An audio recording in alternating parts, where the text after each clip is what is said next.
this is Erin Snyders, the founder of Honestly ADHD and the Honestly ADHD Parenting Academy.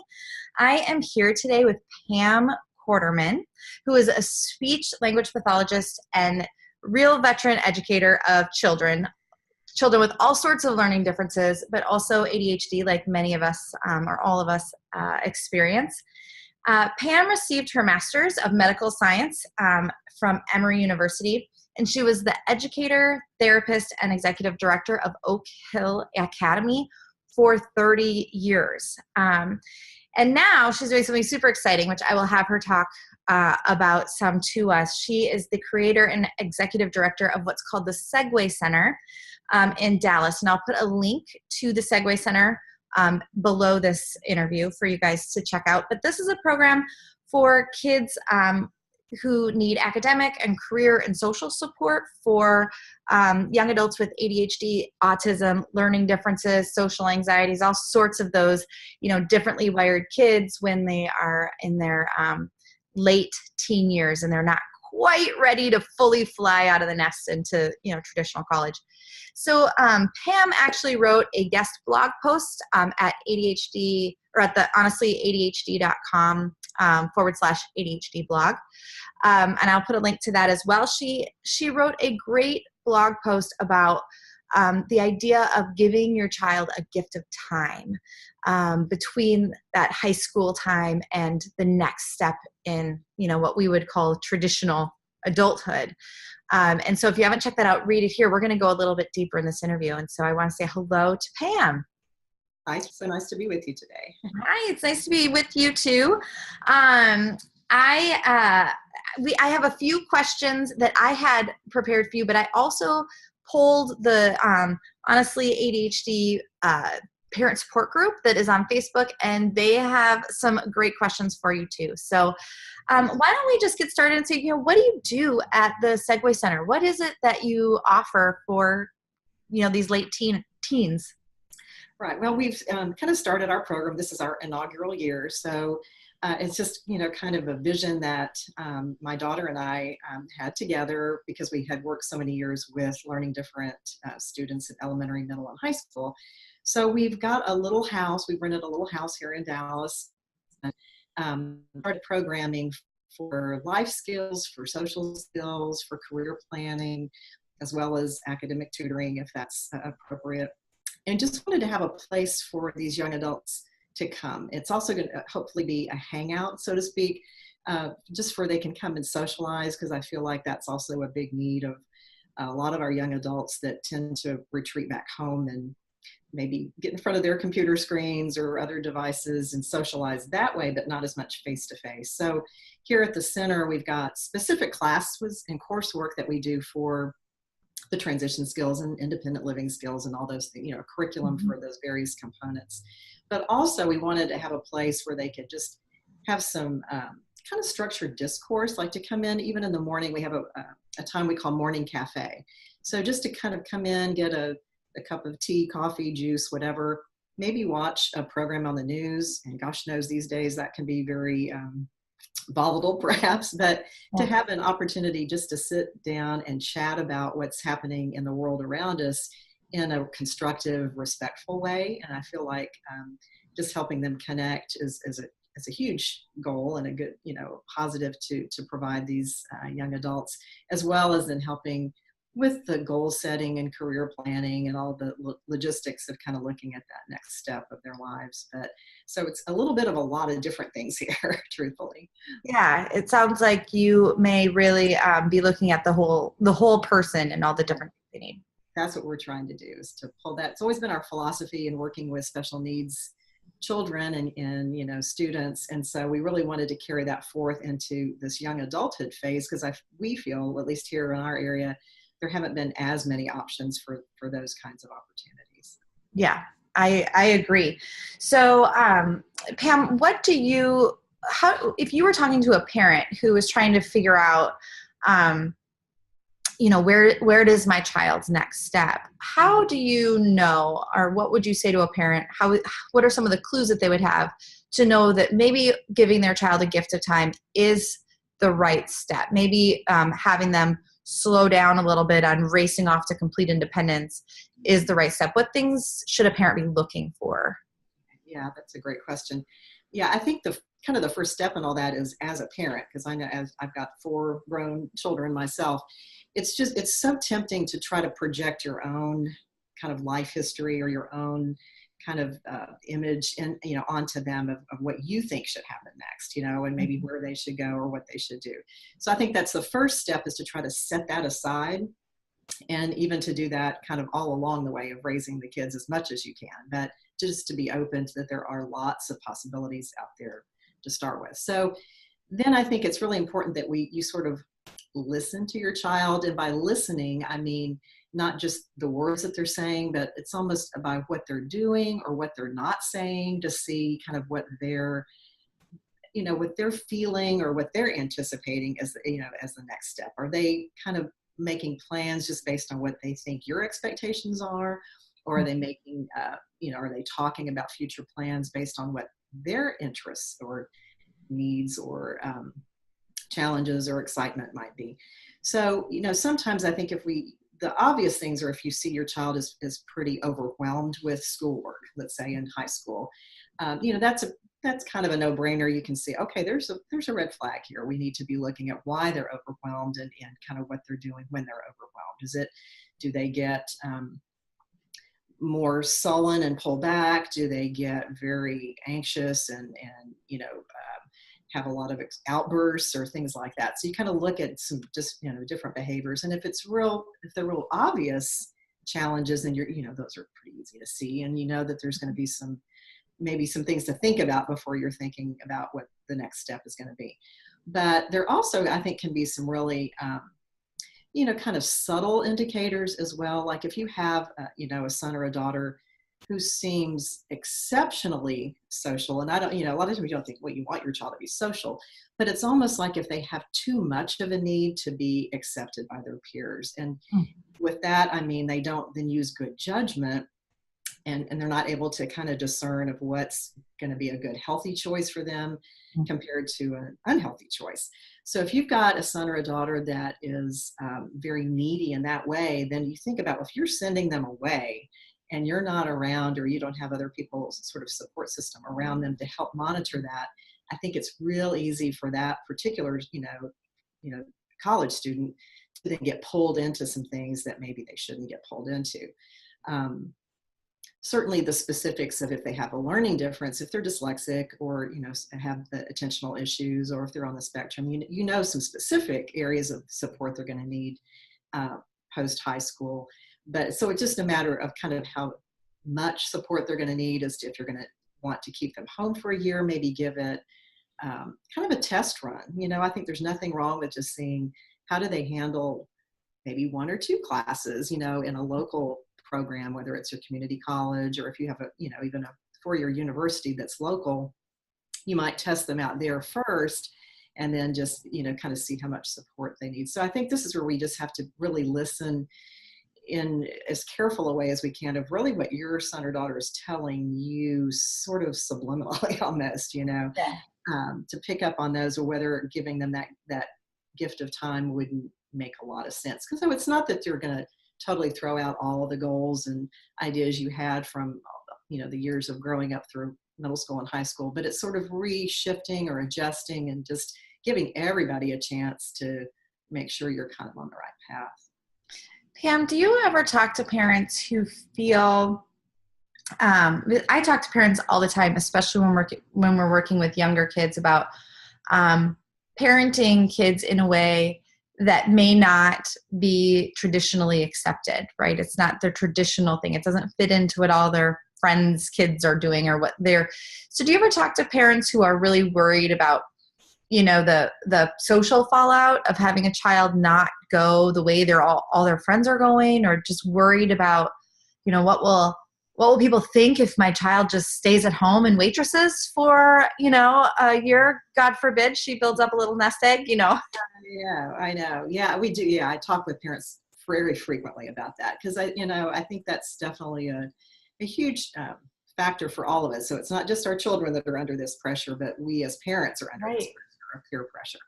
And there's, so many, things out there, floating around through media of what we should be doing or should not be doing. And everybody's judgmental these days. And gosh knows if you make a wrong step, it's, all over Facebook or something, So I know it's really unfortunate how much pressure there is. So you have to really be strong. Parenting is not for the weak. So, so really, I think that's when you have to really pull back and as a family unit, really have those heart-to-heart discussions. And as much as you can, over the years of setting the stage for that, of having a lot of good, strong family time together, where you can really talk through what is important to your child, to you, to your family. And so, when you get in those situations, it shouldn't be so much about then, what Mary down the street is doing. It's really, something about what's really right for each one of us or each of your children. So the good news is, I think there are more and more acceptable options. I think back, 100 years ago when I was, growing up or in school, there seemed to be sort of just this one pretty much acceptable track. You Right. went, middle school, high school, went off to 4-year college, and then if you needed it, you got an advanced degree. And it was just like, that was just the norm. Yep. And it's just a matter of which 4-year college you were going to go to. Well, thank goodness now there are so many more options, whether it's, somebody that's interested in going to culinary school or going to, be a vet tech or going into computer program, whatever it may be. And thankfully, since the community colleges have, at least in our area, have been very responsive to that, and they're offering such a wide range of different kinds of activities that you can do. And it doesn't preclude that, maybe you're not going to someday go to a 4-year college or, get a degree in liberal arts or whatever that, we have to do routinely. But at least that you don't have to just jump right into that when you're 18 years old, And so I think more and more our parents are finding that it's acceptable. It's, it still may be hard in your particular social set, but that's where I think just, pointing out, look at, even a lot of the, people that are more well-known in the business world or whatever, they didn't all just jump right into going to. No, some of them left it all together and said, forget that stuff. I'm going to go off on my own. That's right. So I think there are a lot of examples we can point to now that are, well-known figures that have been, I guess, successful for whatever that may mean, Right. Right. Okay. So tell me, I think you touched on this a little bit when you were talking, especially about like the social child who may not make the best decisions. But, I think sometimes parents want to say, well, maybe I'll just send them and see what happens. So what are some of the dangers that you see in sending a child off to complete independence, pretty much, when they're not quite ready? Yeah. Well, I think all of us as parents, no matter what kind of children we have those fears that just immediately come to mind when you think of sending your child off. Certainly the drug thing, okay, getting into drugs on a college campus, sort of the excessive alcohol use that can be out there, not going to classes and failing, just, kind of just getting kicked out of school, if nothing else, just because you didn't have the ability to even show up or do your work or whatever it might be. So I think those are fears that every single parent has when they're sending their kids off. So I think you compound that with sort of these red flags that we talked about a little while ago of just maybe your son or daughter is a little bit more at risk for some of those things. I think makes it super scary now. So I think when a son or daughter goes off and they are feeling overwhelmed, or anxiety is such a huge problem these days. I think when the anxiety factor kicks in, or just the need or want to be accepted, or that need or want to be independent at all costs, I think can really kick some of these guys over into that super scary realm of not being able to pull back and make the better choices. So then you find yourself getting into situations where they're, either already involved with some substance abuse, which hopefully not, but even if they're just their anxiety levels are kicking up, and then they're not going to be able to do their academic work as well. We all know whenever those things are affected, you can't really even get to your academics when you've got some of those emotional issues going on. That can be certainly a factor. Or some students, they get so overwhelmed, they just kind of retreat. And so then you've got a student who's pretty much kind of being reclusive, hanging out just in their dorm room, or kind of going maybe to a library or something and almost hiding out. And so they're not getting involved. Like you're hoping you're sending them off to get, sort of grow up socially and emotionally and academically, and they really aren't. So I think all those things can really kick into just sort of an extreme situation, and which I think there's just no need to do that if you even have any qualms at all about that those things might happen. I think we just need to be able to stop and take a breath and say, we don't need to go there right away. Let's see what we can do to maybe build up to those situations where they can make some better choices. So. Right. So, Pam, I can imagine sometimes those conversations with your teen can be hard and difficult. And so one of the things that I'm wondering is for people who have, well, any age child really, because you're trying to establish these foundations, but as our kids age, there's a natural tendency for the adolescents to seek independence, and that's part of their deal. Right. But what kind of things do you encourage parents to do in their family while their kids are still there so that they can maintain influence and relationship with their teenager in a way that allows them to help them make these good decisions as they get older? Yeah, I think that's one thing is too often people, there's sort of this all or nothing. It's like, you're this parent and you're there kind of hovering and you're doing all these things. And then it's all of a sudden, bye-bye, you're gone. I'm here. So I think as much as you can, if you can build up to those points of greater independence and work a plan towards that throughout high school, then you're even going to be better equipped and have better information if your son or daughter is ready to go off to college or not. So I think one time I think a counselor explained this as sort of almost like an inverted pyramid, that sometimes we tend to be fairly free with our kids, when they're younger. And then as they get older, we kind of tighten in on this pyramid thing and kind of, we have all these restrictions, mainly because it's fears we have as parents, I know, of what's out there. But then that also often backfires on you and makes them rebel. So if you can kind of think of the inverted pyramid where, you may have lots of rules and regulations when they're younger. And then as they're showing you they can handle things, then you can start easing off of those things. So in high school, maybe each year, think about almost making a contract with your son or daughter of saying, okay, this year, this is some extra privileges I'm going to give you because I think you can handle it. But you have it, I think I encourage it to be written down because it does make it a little clearer, Writing. I love writing. Because then you can't argue about what was said or not said down the road. So when you're allowing them maybe extending their curfew times, or you're allowing them a little bit more freedom of not necessarily always having to check in with you every, hour or whatever it might be in your home. So with that though goes of their part of it is that they respect the contract and they do their part, whatever that may be that you all agree upon.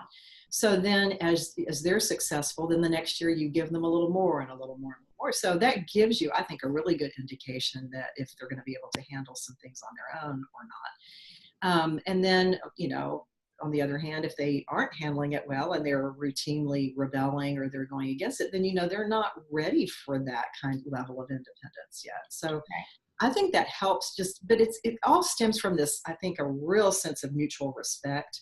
I think that's so critical in any kind of parent-child relationship. And that starts from the minute they're born, of course, all the way through. But if you've got that sort of respect issue and they know that you're kind of creating these guidelines because it's with them in mind, not your expectation in mind of what, again, where you wanted to go to school or what career path you wanted to do, but it's really geared towards what they are inclined to do. I think if they're understanding you're respecting that part of them, it may mean you have to let go of some things that you had in your parent tape. Yeah. But also they're going to realize, that it's all for this particular reason. So hopefully you can work together as a team a lot better. I don't know if does that answer your question? I'm not sure. Yeah, it does. And one of the, as you were talking, I was thinking, there's a difference between a parent holding all the power, which is, I think, a lot of what we do as parents. We Right. pull back and we hold on to the power, right? We take things away. We take the car away. We take this away. And then we like dole it out when they earn it. Right. Whereas I really encourage parents, and I'm just based on what you said, I think that you would say the same, to instead kind of flip that and to be able to talk to your child about, this year, I have great dreams for you, and I want you to be able to do X, Y, Z. I want you to be able to drive the car, to and from your activities after school. How does that sound to you? So that it feels like you're gifting them something. And then they have to and in order to do that, here's your end of the bargain. Yeah. But how does that sound? I'm learning to trust you, and I would love to give this to you, instead of, have you earned this yet? Okay. And reluctantly, make them kind of pull everything out of you. I think reframing, just simple reframing, can change the whole dynamic. I totally agree. Yeah. I remember one time I had a really small child, and I turned to him, and instead of saying, you need to prove to me that you are emotionally in control enough to go back out into the living room, because he was throwing a tantrum, I said, I trust that you will know when you're going to come back. And it flipped. It was a life lesson. It still gives me goosebumps when I think about it, because his reaction was, you do? And then he rose to the occasion. I was like, incredible. I know. I love those kind of moments. Yeah. Where you really, it's just that flip of that, because usually when you get into that authoritarian control kind of thing, then it just creates the power struggle and the right. And if you think about it, you're getting the same thing that you just got. You know what I mean? You can do the same thing, just say it different. And exactly. Yeah. So that's awesome. Okay. So Pam, I did ask the community to which this is going to be played and shown, if they had some questions for you. Right. And some of the there's really two paths of questions. And I think this question is one that a lot of parents are going to be thinking about. These are parents who have teens who maybe have chosen a gap year. Maybe they've gone to school and it didn't go very well, and so they came home either halfway through a year or after their first year, and so they're trying to figure out what they're going to do. But they don't seem very motivated to get on a path. And these parents aren't necessarily saying, I want it to look exactly one way or another way. They're open to a lot of different ideas. But they're not really open to like sitting and playing video games all day and just working, 10 hours a week. They want them to do something else. So what do you say to those parents who are kind of faced with this situation of, I have a child who doesn't appear to be motivated. How can I help him get over whatever is standing in his way to get himself going down a path? Right. I know that can be a really tough challenge for a lot of people because I think, again, out of sometimes this real internal fear, it's so much easier to retreat. And I think that's where sometimes your young adult child is, they're scared and deep inside, or so it kind of looks like a lack of motivation when they really just don't know what to do yet. It's not that they don't want to ultimately get into a path of independence, but they just don't know what to do. So it's just easier to sit home and play video games. But what I like to suggest to parents, and families just all along kind of their educational path is to try to get outside yourself a little bit. I think we all get so focused inward and on our own needs and whatever that we then lose the ability sometimes to get that spark of passion. So I really encourage families to look around and see where you could volunteer as a family outside of maybe what's maybe even your own comfort zone. But with the goal being to try to expose your young adult child to some different things that might spark a passion or an interest. But if you're doing it it's not just trying to kick them out and get them to go do it, but kind of commit to doing it together. So it might be, as a family, we really feel like we need to give back to our community. We're going to go and make sandwiches at, the local shelter this weekend, and kind of get going with that. Then it might be, well, we're going to go and volunteer at, the pet shelter kind of thing another weekend. Or there's sometimes a lot of communities have some very innovative things with maybe art projects that are helping underprivileged families. Or anyway, just trying to think of maybe that if there's any kind of inclination or leaning that you can pick up on that your son or daughter might be interested in, go that route, but volunteer as a family and get into the community doing it. Because then maybe once they start seeing, well, for one thing, gosh, there's a lot of people who maybe have a lot more challenges than I have, And another thing is, look how awesome it is to, and every time, as we all know, when you volunteer, you always end up getting so much more back than you. Oh yeah, your bucket gets so full when you are of service to others. And so it sort of kicks those endorphins in a little bit or whatever of that feel good moment of when you're connecting with another human being doing something, and then you realize you've got some value. Because what you're really trying to look at is to spark in them a feeling of self-worth and right. of purpose in life, rather than just, well, I'm not that, so I'm just going to stay home and not do anything. No, everybody's got something they can give in some way. So that would be my first, kind of piece of advice, is just to get out as a family and volunteer in just some various areas to see if any of that may spark an interest.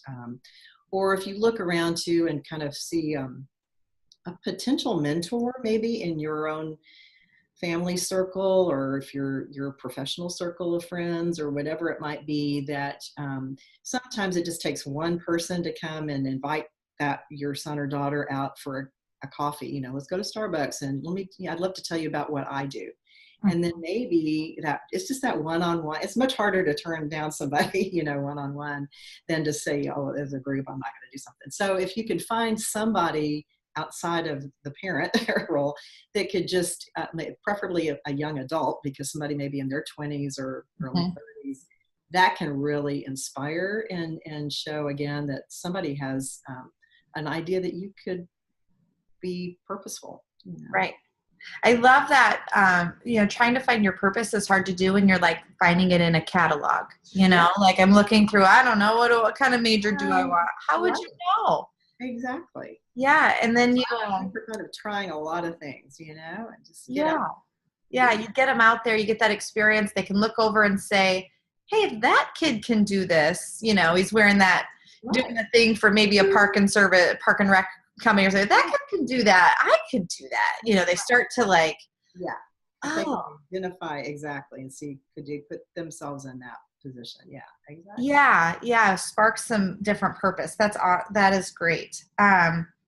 So that's awesome. The other line of kind of questions were, and I think the Segue Center is a place that's kind of filling this need, but not everybody's around Dallas, Texas to be able to take advantage of the Segue Center. So one of the questions is from a reader who says, in high school, it felt like we had a lot of different services. We had counselors and career counselors and college, whatever help. And in college, they would have some help. But when they're in that gap year, it kind of feels like no man's land. So what kind of resources should parents be trying to connect their kids with in that gap year? Are there places kind of? It's hard. And that's one thing, reason I was really inspired to start Segue Center, because I feel like there are a dearth of resources out there for this particular population. There seem to be a lot of resources for individuals who might have maybe more significant challenges, if you will, or maybe just to have a different, kind of path. And like you say, if you're off to college, there's some support there. But I don't think there are a lot of support resources out there yet. Hopefully that's changing. But what I would just encourage people to do is, if you do have a community college, even just to kind of reach out. They do often have at least a department, even if it may be only staffed by one beleaguered person who has a huge caseload, but they might at least have connections in the community of some other programming that they have access to that you might not know about. So I would maybe start, almost every place in America has some sort of community college access somewhere. Yeah. So that you might start there, but then it may just be that you're going to have to do a little bit of this on your own, forge your own way. And that's where I think reaching out into some of these other community nonprofit organizations that aren't geared towards, their purpose isn't to help your young adult child necessarily. It may be for some other mission, but at least by connecting with them and getting, maybe involved with them, that might give you some access to some, just again, opportunities to get them doing something in that gap year. Yeah.